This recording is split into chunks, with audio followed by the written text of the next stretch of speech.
Est-ce que ce serait pas lui finalement le smartphone ultime, meilleur en tout point que Samsung, Apple et Google? Ça évidemment c'est ce que Oppo a envie que vous reteniez comme message avec ce Find X9 Ultra. Ce smartphone il se lance aujourd'hui en France et mine de rien c'est un petit événement parce que c'est la première fois qu'on a un Find X Ultra en France, donc forcément on le regarde de très près, mais attention, on n'a pas encore le prix. Hop, finalement on vient tout juste d'apprendre le prix de ce Find X9 Ultra, accrochez-vous bien, c'est 1699 €, donc presque 1700 € dans sa version à 512 Go. Je viens aussi d'apprendre la date de lancement officielle, ce sera le 5 mai 2026. Tout ça, ça change rien à ce que je dis ensuite dans la vidéo, mais au moins ça vous donne du contexte.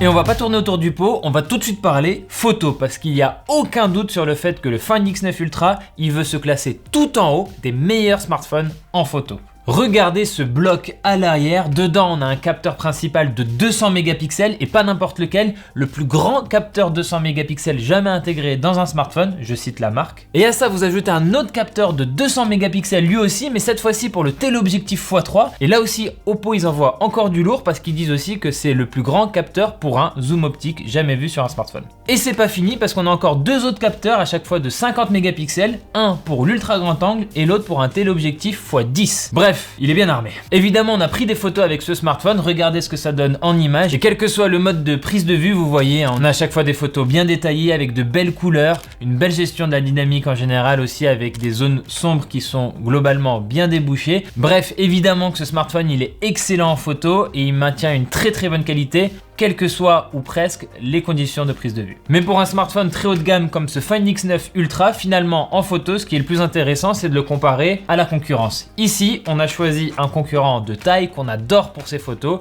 le Xiaomi 17 Ultra. Premier exemple avec cette scène où on voit un arbre, un beau ciel, un jardin. Pour le coup, ici, on a vraiment deux très bonnes photos, mais qui n'ont pas du tout fait le même choix en termes de colorimétrie. Mais pour moi, ici, c'est Xiaomi qui remporte la bataille avec un choix plus équilibré, qui met mieux en avant l'arbre et avec un équilibre plus harmonieux entre les différentes couleurs, entre les différentes parties de la photo. Finalement, le contraste chez Xiaomi, il est un peu plus intense et c'est ce qui permet à l'arbre de mieux ressortir. Bref, je préfère Xiaomi ici. Dans ce deuxième exercice, je trouve que c'est encore Xiaomi qui s'en sort le mieux. La petite maisonnette là qu'on voit au fond du jardin près du mur, elle ressort mieux côté Xiaomi que chez Oppo. On retrouve globalement cette patte mieux équilibrée chez Xiaomi. Regardez maintenant cette photo portrait de mon collègue Edouard et regardez à quel point chez Xiaomi c'est impressionnant. Le reflet du smartphone dans l'œil d'Edouard est net chez Xiaomi et il est un peu plus flou côté Oppo. Donc là aussi, je préfère le rendu global de Xiaomi qui est plus net et ça ne s'arrête pas à la pupille parce qu'on a aussi un rendu plus net au niveau des sourcils, des cils, mais aussi dans le rendu du reflet du soleil sur la peau d'Edouard. Donc là encore une fois, victoire de Xiaomi. Edouard a aussi pris un selfie avec les deux smartphones et là de prime abord on dirait que c'est la photo du Find X9 Ultra d'Oppo qui est la meilleure, la plus nette. Mais quand on regarde de plus près, on se rend compte que l'IA, que les algorithmes sont venus retravailler la photo mais par zone, c'est un peu bizarre. Et du coup on a des parties du visage qui sont particulièrement nettes et d'autres qui sont lisses et donc ça crée cet effet patchwork pas forcément cohérent.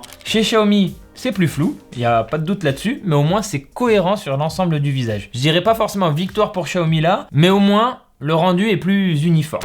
Bon, 4 exemples, 4 victoires de Xiaomi, vous allez me dire waouh, Oppo il se fait rétamer, hop. Pas tant que ça, j'ai fait exprès de commencer par ces 4 exemples précis, parce qu'il y a d'autres situations où c'est Oppo que je préfère. Déjà, et là c'est parfaitement logique, sur une photo en x10, et comme c'est géré optiquement sur le Oppo Find X9 Ultra, c'est forcément meilleur que le zoom numérique du Xiaomi 17 Ultra. On le voit ici sur ces fleurs, le résultat avec le Find X9 Ultra, il est beaucoup plus précis, beaucoup plus net, il y a beaucoup moins d'aberrations colorimétriques, c'est normal encore une fois, on est vraiment sur une photo x10 optique face à une photo x10 numérique. Pas de débat. Sur le mode portrait aussi, c'est très intéressant ce qui se passe. Regardez là où je fais tout simplement coucou à la caméra. Déjà, le contraste est mieux géré sur le Oppo Find X9 Ultra. Donc, je suis mieux mis en avant. Regardez au niveau du pull, au niveau de mon visage, ça ressort quand même bien mieux. Et en plus de ça, et c'est peut-être le détail que je préfère, l'effet de flou en arrière-plan, il est beaucoup plus naturel et progressif sur la photo du Find X9 Ultra que du côté du Xiaomi 17 Ultra où c'est un peu plus agressif. Ça fait un peu plus artificiel, un peu plus abusé. C'est un peu trop flou entre guillemets. Attention quand même, il y a une erreur que fait le Find X9 Ultra au niveau du détourage. Regardez au niveau de ma main, voilà, c'est pas parfait du tout. Xiaomi le gère mieux, mais bon, je préfère quand même la photo du Find X9 Ultra dans sa globalité malgré cette petite erreur. Le rendu est quand même globalement meilleur, tout simplement. Et finalement, il y a un autre exercice photo où j'ai trouvé globalement le smartphone d'Oppo meilleur que celui de Xiaomi, c'est sur les photos de nuit. Avec différentes focales, sur les photos de nuit, je trouve que le smartphone d'Oppo, globalement, gère mieux la colorimétrie, gère mieux la balance des blancs, et au-delà de ça aussi, gère mieux les textures qui sont généralement plus fines sur le Fan X9 Ultra de nuit que sur le Xiaomi 17 Ultra de nuit. Bref, entre le Oppo Find X9 Ultra et le Xiaomi 17 Ultra, il y a match en photo, en vrai, il y a un vrai match. Globalement, on a affaire à deux excellents smartphones et j'ai l'impression que pour la plupart des situations, finalement, ça va un peu dépendre de vos goûts personnels parce qu'aucun des deux smartphones ne fait vraiment de mauvais choix, ne fait de réelles erreurs, quel que soit le critère qu'on retient. Et si quelque part, je suis un petit peu frustré de ne pas encore réussir à départager ces deux smartphones en photo, il y a aussi et surtout une autre part de moi qui est plutôt content de voir deux excellents smartphones en 2026 se battre pour la place de meilleurs smartphones en photo. Évidemment, il y a d'autres prétendants au titre, mais là quand même je pense qu'on tient mes deux favoris.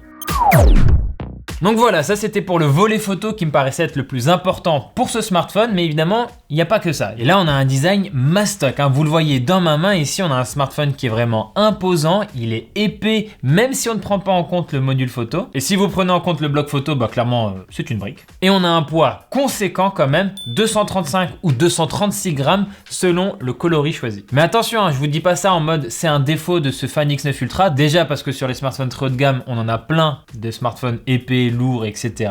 Le Xiaomi 17 Ultra dont on a parlé, bon bah voilà, un très bon exemple, ils se ressemblent beaucoup d'ailleurs. Mais au-delà de ça, Oppo assume ce look, hein, vraiment qui veut rappeler les appareils photo, notamment d'Hasselblad, son partenaire photo. Et particulièrement dans ce coloris, on a la finition un petit peu en faux cuir, grip, et aussi avec cette bande là métallique au milieu qui rappelle vraiment les boîtiers professionnels. On a aussi sur le côté la petite touche orange qui permet de contrôler l'appareil photo et qui est du coup de la même couleur que les boutons sur les boîtiers Hasselblad. Tout ça c'est pensé. D'ailleurs ce petit bouton a fait évidemment penser aux iPhones d'Apple qui ont le même type de bouton caméra, appareil photo. Je m'en sers pas plus que ça. Et pour finir sur ce look appareil photo, regardez, même le flash du Fan X9 Ultra dépasse en relief. Bref, globalement on a un design bien monolithique, bien imposant, mais c'est pas pour me déplaire.